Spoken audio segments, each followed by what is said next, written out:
For those of you just joining us, welcome to the Fighting Age Male Society.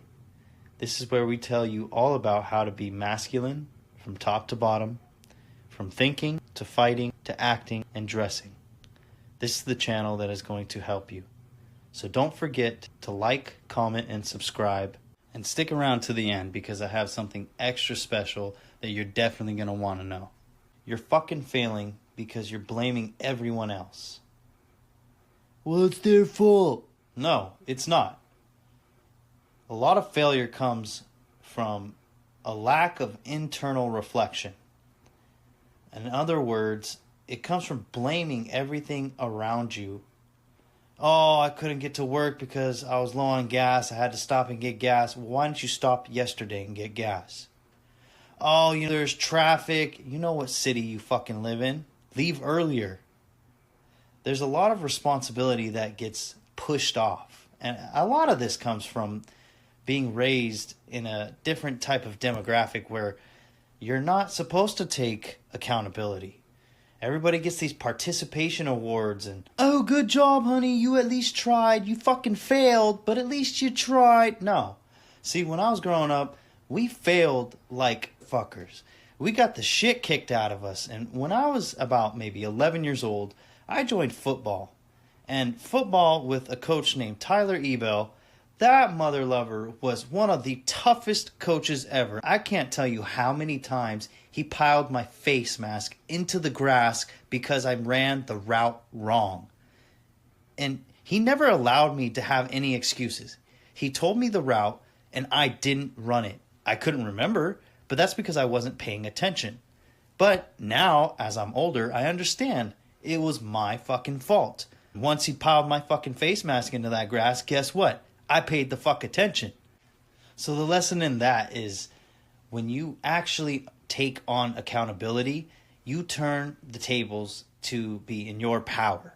So instead of sitting there worrying about him piling my fucking face back in the grass, I would just pay attention. I put all the focus I could on what the fuck that old dude was saying.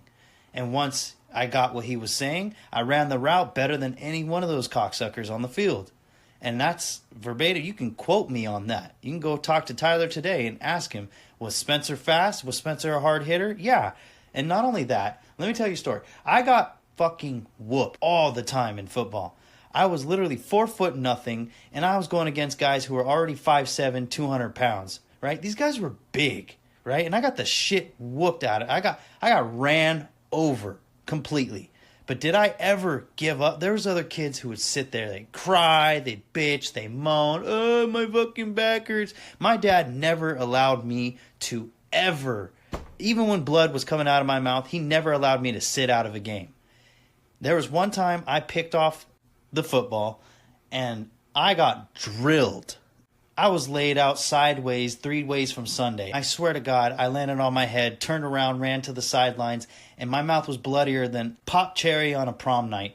I swear to God, it was astronomically bad, right? I'm bleeding, I'm spitting blood out, the coach is telling me to sit down, and my father, in the middle of the stand, stood up and said, what are you doing? And I remember it very clearly. I turned and looked at him, and I said, I'm bleeding. And you know what the fuck he said? He said, I don't give a fuck. Get back in there. You have to play your position. And I was safety at the time. So what do you think I did? I got the fuck back in there and I played my position, right? So I went from safety, picked it off, got laid the fuck out, went back in the game, played wide receiver, and ran the shit in for a touchdown. There's no ifs, ands, or buts about this shit. When you get fucking hurt, when you get stopped, when you fail, you have to take the accountability. Look at the entire chart. Don't just look at the picture on the wall. Look at the entire wall, because that is your wall. This is your house. This is your painting. This is everything that has to do with you. Whether the artist you hired fucking sucks or not, that's on you. You should have hired a better artist. But right there, prioritizing your focus on yourself and sticking to your plan will achieve success. Now, I don't mean sit there and beat yourself up, because a lot of people will get around to beating themselves down, and it's just horrible dealing with that, because then you're in a self-loathing and everything's so bad for me. Look, Failure is going to be necessary for your parts of growth. You're going to need to fail in order to succeed, just like you need to feel pain in order to feel happy. It's clear. It's easy to understand. This shit's written out like a Bible. It's easy to comprehend. Now, embracing these setbacks is the learning opportunity you need. This is what builds resilience. Me getting my ass laid out 4 feet in the air by some guy who was 5'7", 200 pounds was the resilience I needed to bring me back. I knew that once I got laid out, I could get back up. There was nothing, my legs still worked, my arms still worked. So why would I lay on the ground? Well, truth is I didn't. I got back up. I embraced the fact that I got laid the fuck out and I got back up. So success is a result of consistent efforts, and not only consistent efforts, but your mind. Success is based off a lot of how you think. So if you're sitting there self-loathing and you're, oh, so pitiful me, you're gonna fail. You're gonna go to work, you're gonna get yelled at. Things that aren't your fault are going to be your fucking fault. Your bitch isn't gonna listen to anything you have to say because she doesn't give a shit what you say. She doesn't have to. Why should she? Not even you care about what you have to say, so why the fuck should she? Right? So you have to use your thoughts correctly. Everything you think in this universe is exactly how it is. Perception is reality. Reality is your perception. And to be real about it, unrealistic expectations can also lead to disappointment and quitting. So if you have a goal in mind, you want that promotion, you want that bitch that looks really good at the bar every Thursday night, then you need to figure out how you're going to charm the panties off that nun and get her in the bedroom. You need to figure out how you're going to professionally flirt with your boss and get them to give you that promotion that you deserve.